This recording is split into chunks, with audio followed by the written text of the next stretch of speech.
After God brought his chosen nation, the Israelites, or Jews, out of slavery in Egypt and into a land of their own, they fell into the idol worship of the surrounding nations.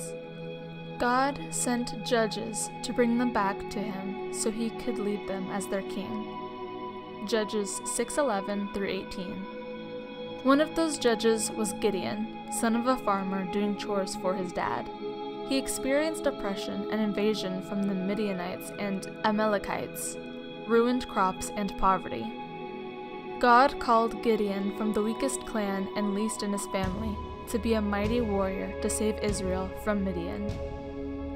Judges 6:33 through 40. The Midianites called the Amalekites to join them to war against Israel, but Gideon called the Abiezrites and these tribes of Israel to fight with him: Manasseh, Asher, Zebulun, and Naphtali. God promised to save Israel by Gideon's hand.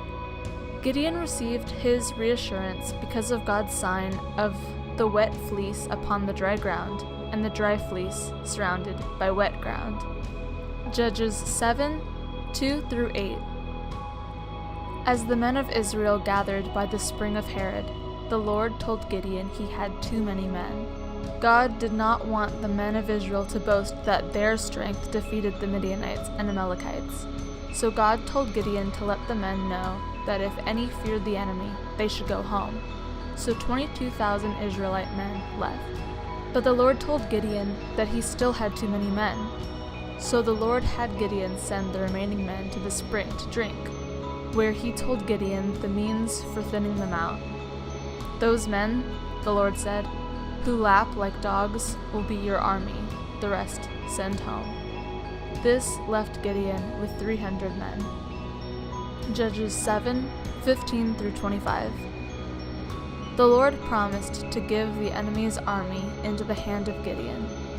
Gideon, with his men, surrounded the enemy camp, blew loud trumpets, broke jars, and shouted, "A sword for the Lord and for Gideon."